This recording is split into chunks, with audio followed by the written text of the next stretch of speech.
ಸ್ನೇಹಿತರೆ ನಮಸ್ಕಾರ. ಇವತ್ತು ಗುರುವಾರ ಆಗಿರೋದ್ರಿಂದ ನಮ್ಮ ಮನೇಲಿ ರಾಯರ ಪೂಜೆನ ಮಾಡ್ತಾ ಇದ್ದೀವಿ ಅಂತಲೇ ಹೇಳ್ಬೋದು. ಯಾಕಂತಂದರೆ ರಾಯರ ಪೂಜೆ ಮಾಡಬೇಕಾದ್ರೆ ಒಂದಿಷ್ಟು ಮಾಹಿತಿಗಳನ್ನು ತಿಳ್ಕೊಂಡಿರಬೇಕು ಅಂತ ಹೇಳ್ತಾರೆ. ಖಂಡಿತವಾಗ್ಲೂ ಆ ಮಾಹಿತಿ ತಿಳ್ಕೊಂಡ್ರೆ ನಮ್ಮ ಮನಸ್ಸಿಗೂ ಕೂಡ ತುಂಬ ಒಳ್ಳೆಯದಾಗುತ್ತೆ ಮತ್ತು ರಾಯರು ಇದ್ದಾರೆ ಅನ್ನೋದನ್ನು ಸತ್ಯ ಕೂಡ ಗೊತ್ತಾಗುತ್ತೆ. ಬನ್ನಿ ಆ ಒಂದು 2-3 ಮಾಹಿತಿಗಳನ್ನು ನನ್ನ ಒಂದು ಮೂಲಕ ಏನಪ್ಪ ಅಂತಂದು ತಿಳಿಸಿಕೊಡೋದೇನಪ್ಪ ಅಂತಂದರೆ, ಏನೋ ಒಂದು ಮನೆಯಲ್ಲಿ ಶುಭ ಕಾರ್ಯ ಆಗ್ತಾ ಇದೆ, ನೆಕ್ಸ್ಟ್ ವಾರ ಶುಭ ಕಾರ್ಯ ಆಗ್ತಿದೆ, ಇದೇ ವಾರ ನಾನು ಮನೆ ಕೊಂಡ್ಕೋಬೇಕು, ಸೈಟ್ ಕೊಂಡ್ಕೋಬೇಕು, ಬೈಕ್ ಕೊಂಡ್ಕೋಬೇಕು, ಏನೋ ಒಂದು ನಾವು ದುಡ್ಡು ಕೊಟ್ಟು ನಾವು ತಗೋಬೇಕು ಅಂತ ಏನಾದರೂ ಪ್ಲಾನಿಂಗ್ ಇತ್ತು. ಇವತ್ತು ಗುರುವಾರ ಆಗಿರೋದ್ರಿಂದ ರಾಯರ ಹತ್ರ ಒಂದಿಷ್ಟು ಹೂ ಪ್ರಸಾದ ಕೇಳಬೇಕಪ್ಪ ಅಂತ ನಮ್ಮ ಮನಸ್ಸಿನಲ್ಲಿ ಬಂತು ಅಂತ ಅಂದ್ಕೊಳ್ಳಿ.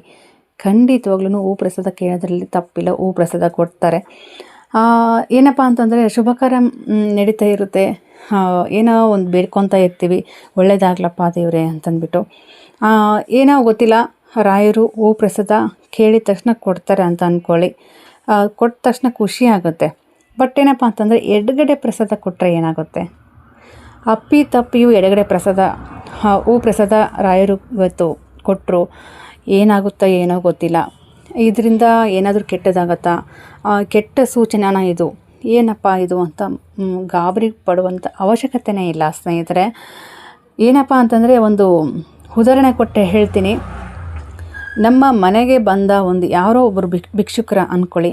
ನಮ್ಮ ಮನೇಲಿ ಏನಿರುತ್ತೋ ಅದನ್ನು ನಾವು ಅವ್ರಿಗೆ ನೀಡಿ ಕಳಿಸ್ತೀವಿ. ಬಟ್ ಇಂಥದ್ದೇ ನಮಗೆ ಕೊಡಿ ಅಂತ ಕೇಳ್ತಾರೆ ಅವರು ಭಿಕ್ಷುಕರು? ಇಲ್ಲ ತಾನೆ.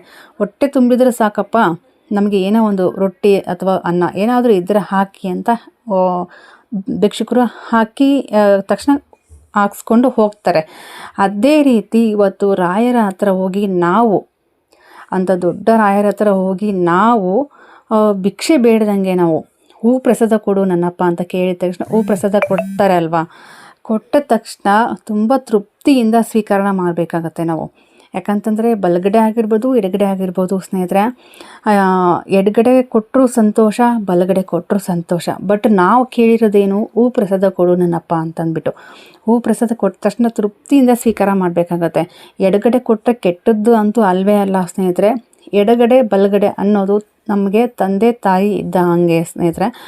ಎಡಗಡೆ ಅಂದರೆ ಅಮ್ಮ ತಾಯಿ ಇದ್ದಂಗೆ, ಬಲಗಡೆ ಅಂದರೆ ಅಪ್ಪ ಇದ್ದಂಗೆ. ಆ ರೀತಿ ತಂದೆ ತಾಯಿ ಯಾವುದೇ ಕೊಟ್ಟರು ಕೂಡ ನಮಗೆ ಸ್ವೀಕಾರ ಮಾಡಬೇಕು. ಯಾಕಂತಂದರೆ ದೇವರ ಹತ್ರ ಎಡಗಡೆ ಬಲಗಡೆ ಅಂತ ಕೆಟ್ಟದ್ದು ಯಾವುದೂ ಇಲ್ಲ ಸ್ನೇಹಿತರೆ.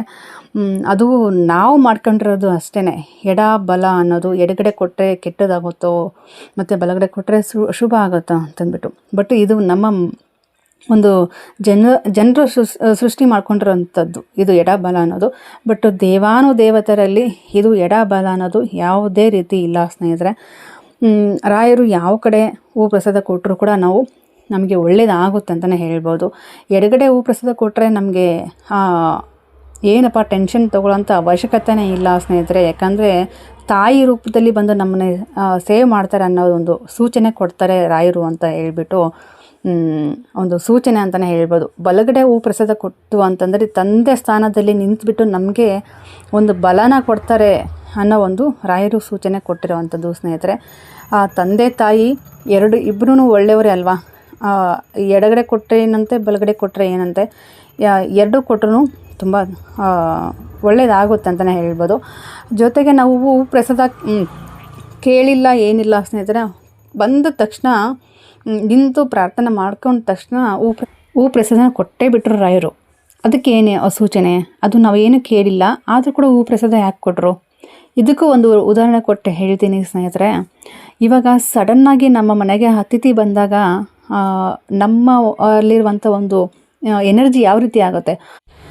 ಪ್ರತಿಯೊಂದು ಭಾಗದಲ್ಲಿ ಖುಷಿ ಪಡುವಂಥ ವಿಚಾರ. ಯಾಕಂತಂದರೆ ಹೇಳ್ದೆ ಕೇಳ್ದೇ ಅತಿಥಿಗಳು ಬಂದರು ಅಂತಂದ ತಕ್ಷಣ ಎಷ್ಟು ಖುಷಿ ಆಗುತ್ತೆ ಅಲ್ವಾ? ತುಂಬ ಖುಷಿಯಾಗುತ್ತೆ.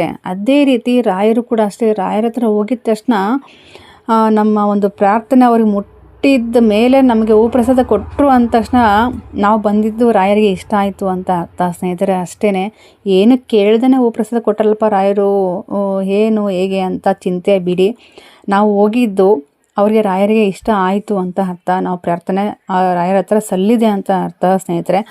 ಅದೇ ರೀತಿ ಸೂಚನೆಗಳು ಹಲವಾರು ಇದ್ದಾವೆ ಸ್ನೇಹಿತರೆ. ಖಂಡಿತವಾಗ್ಲೂ ಇದನ್ನು ರಾಯರ ಪೂಜೆ ಆರಾಮಾಗಿ ಮಾಡ್ಕೊಂಡೋಗಿ, ಎಡಗಡೆ ಹೂ ಪ್ರಸಾದ ಕೊಟ್ಟರು ಓಕೆ, ಬಲಗಡೆ ಹೂ ಪ್ರಸಾದ ಕೊಟ್ಟರು ಓಕೆ, ನಾವು ಪ್ರಾರ್ಥನೆ ಮಾಡ್ಕೊಳ್ಳೋದೇ ಪ್ರಸಾದ ಕೊಟ್ಟರು ಓಕೆ, ಪ್ರಾರ್ಥನೆ ಮಾಡ್ಕೊಂಡಾದಮೇಲೆ ಪ್ರಸಾದ ಕೊಟ್ಟರು ಓಕೆ.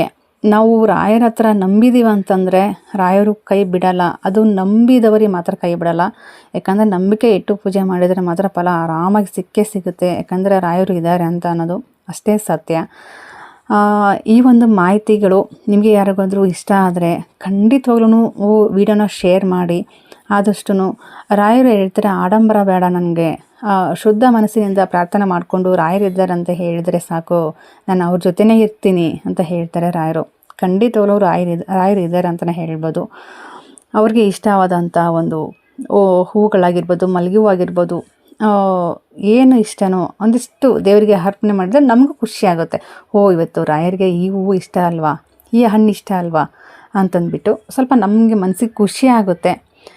ಅದಕ್ಕೋಸ್ಕರ ಈ ಒಂದು ಆಡಂಬರ ಎಲ್ಲ ಸ್ವಲ್ಪ ಮಾಡಬೇಕು ಅಷ್ಟೇ, ಏನಿಲ್ಲ ಸ್ನೇಹಿತರೆ. ಓಕೆ, ಇವತ್ತಿನ ಒಂದು ವಿಡಿಯೋ ನಿಮ್ಗೆ ಯಾರಿಗಾದ್ರೂ ಇಷ್ಟ ಆದರೆ ಲೈಕ್ ಮಾಡಿ, ಆದಷ್ಟು ಶೇರ್ ಮಾಡೋದು ಕಲೀರಿ. ಈ ಒಂದು ವಿಡಿಯೋ ನಿಮ್ಗೆ ಏನಾದರೂ ಇಷ್ಟ ಆದರೆ ಲೈಕ್ ಮಾಡಿ, ಶ್ರೀ ರಾಘವೇಂದ್ರಾಯ ಅಂತ ಅಂದ್ಬಿಟ್ಟು ಕಮೆಂಟ್ ಮೂಲಕ ತಿಳಿಸಿ. ರಾಯರ ಒಂದು ಆಶೀರ್ವಾದ ಸದಾ ನಿಮ್ಮ ಮೇಲೆ ಇರಲಿ, ಎಲ್ಲರಿಗೂ ಒಳ್ಳೇದು ಮಾಡಲಿ. ರಾಘವೇಂದ್ರ ಸ್ವಾಮಿ ರಾಯರಿದ್ದಾರೆ ಅಂತ ಹೇಳ್ತಾ ಇವತ್ತಿನ ಒಂದು ವಿಡಿಯೋನ ಎಂಡ್ ಮಾಡ್ತೀನಿ. Thank you.